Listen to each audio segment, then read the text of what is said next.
प्रिय बच्चों, आज मैं आपको बड़े घर की बेटी इस कहानी का तीसरा भाग पढ़ाऊँ।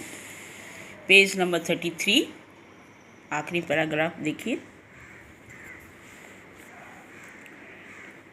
एक दिन दोपहर के समय लाल बिहारी दो चिड़ियाँ लिए हुए आया और भावच से बोला, जल्दी से पका दो, मुझे भूख लगी है। आनंदी भोजन बनाकर उसकी राह देख रही थी। अब वह नया व्यंजन बनाने बैठी। हांडी में देखा तो घी पाव भर से अधिक न था। बड़े घर की बेटी किफ़ायत क्या जाने, उसने सब घी मांस में डाल दिया। लाल बिहारी खाने बैठा तो दाल में घी न था। बोला, दाल में घी क्यों नहीं छोड़ा? तो एक दोपहर की बात है। आनंदी खाना बनाकर लाल बिहारी का इंतज़ार कर रही थी।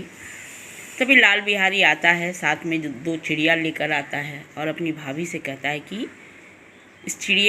इन चिड़ियों का मांस पका दो, मुझे बहुत भूख लगी है। आनंदी अब नया व्यंजन बनाने बैठी, नया खाद्य पदार्थ बनाने बैठी और उसने देखा तो हांडी में घी पाव भर से अधिक नहीं था। हांडी मिट्टी का बर्तन होता है, कुछ घड़े के जैसा ही होता है, लेकिन उसका मुंह थोड़ा चौड़ा होता है। और पहले के ज़माने में लोग हांडियों में ही रसोई के सामान रखते थे। आनंदी बड़े घर की बेटी थी।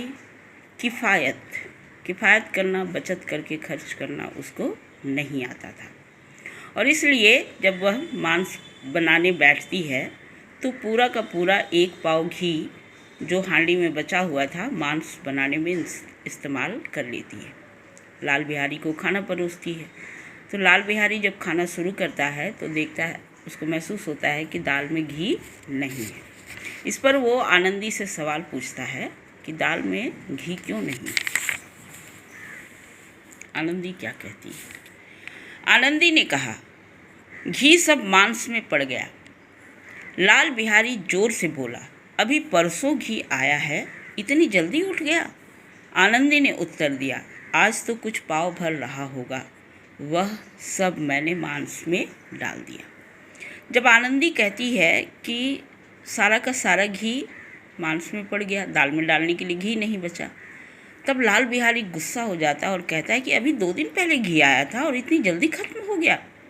आनंदी भी कहती है, हाँ, पाव भर बचा हुआ था जो मैंने मांस बनाने में इस्तेमाल कर लिया।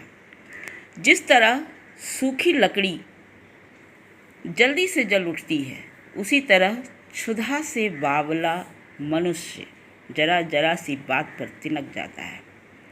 लाल बिहारी को भावच की यह ढिठाई बहुत बुरी मालूम हुई। तिनक कर बोला, मायके में तो जैसे घी की नदी बहती हो।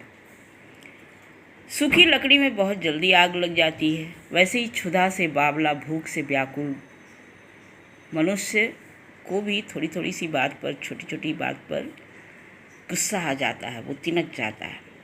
लाल बिहारी को भी भाभी का इस तरह जवाब देना बुरा लगता है और वह तिनक कर गुस्से में बोलता है, मायके में तो जैसे घी की नदी बहती हो, बहुत घी है तुम्हारे घर। स्त्रियां गालियां सह लेती हैं, मार भी सह लेती हैं, पर उनसे मायके की निंदा नहीं सही जाती। आनंदी मुंह फेर कर बोली, हाथी मरा भी तो 9 लाख का, वहाँ इतना घी तो नित्य नाई कहार खा जाते हैं।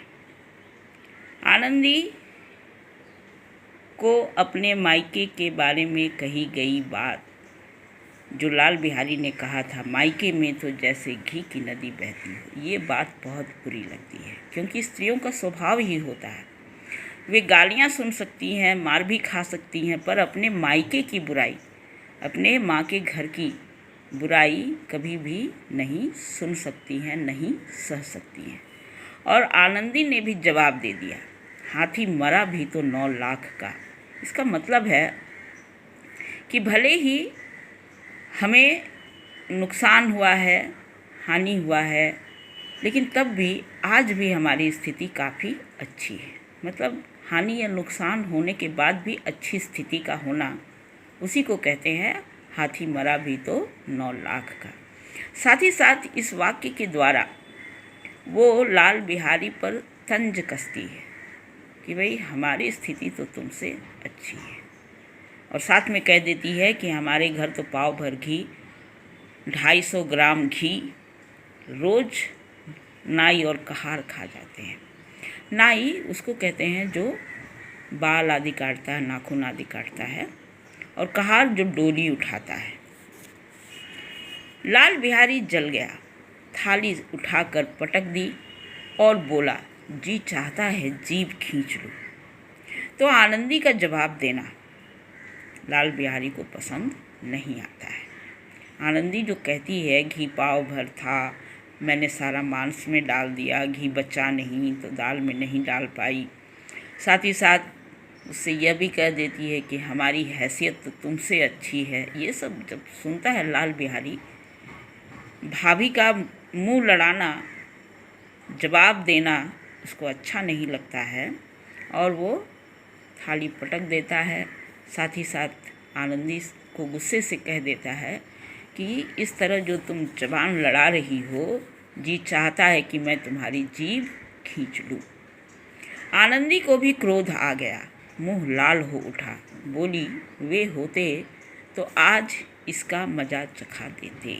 आनंदी भी गुस्से में भर जाती है, गुस्से से भर जाती है और जवाब में उसको कहती है कि आज अगर वे होते, वे मतलब उसके पति श्रीकंठ सिंह होते, तो लाल बिहारी जो कर रहा है उसके साथ, या लाल बिहारी ने जिस तरह से उससे मुंह लड़ाया, जिस तरह की बातें उससे कही, उसके मायके की बुराई की, उसकी जीभ खींच लेने की बात की, ये सब अगर श्रीकंठ सिंह के सामने हुआ होता तो वे उसको मज़ा चखा देते।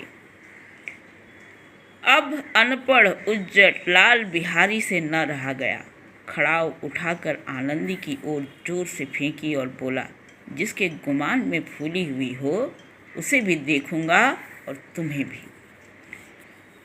जब आनंदी अपने पति का धौंस दिखाती है कि मेरे पति होते तो आज तुमको मज़ा चखा देते, इस पर अनपढ़ उज्जट लाल बिहारी, अनपढ़ था वो, पढ़ा लिखा नहीं था, पहलवानी करता था, उज्जट था, असभ्य था, उससे रहा नहीं गया और उसने खड़ाऊ उठाकर, खड़ाऊ पैर में पहने जाने वाली लकड़ी की चप्पलें होती हैं, लकड़ी से बनी, उसी को कहा जाता है खड़ाऊ। खड़ाऊ उठाकर वो आनंदी की ओर जोर से फेंकता है और कहता है, जिसके गुमान पर फूली हुई हो, जिसके घमंड में तुम फूली हुई हो, उसे भी मैं देख लूँगा और तुम्हें भी मैं देख लूँगा। आनंदी ने हाथ से खड़ाऊ रोकी, सिर बच गया, पर उंगली में काफ़ी चोट आई।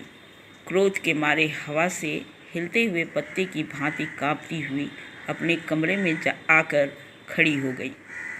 स्त्री का बल और पुरुषत्व का घमंड होता है। आनंदी खून का घूंट पीकर रह गई। तो आनंदी पर जब लाल बिहारी खड़ाऊ फेंकता है, वो अपने एक हाथ से उसे रोक लेती है। उसका सिर तो बच जाता है, लेकिन हाथ से रोकने के कारण उसकी उंगली में चोट लग जाती है। गुस्से से वह हवा से हिलते पत्ते की तरह कांप रही थी। फिर वह अपने कमरे में आती है और खून का घूंट पीकर रह जाती है। अपने गुस्से को भीतर ही भीतर दबाकर रख लेती है, क्योंकि उस समय उसके पति घर में नहीं थे। तो यहीं पर मैं इस वीडियो को समाप्त करती हूँ।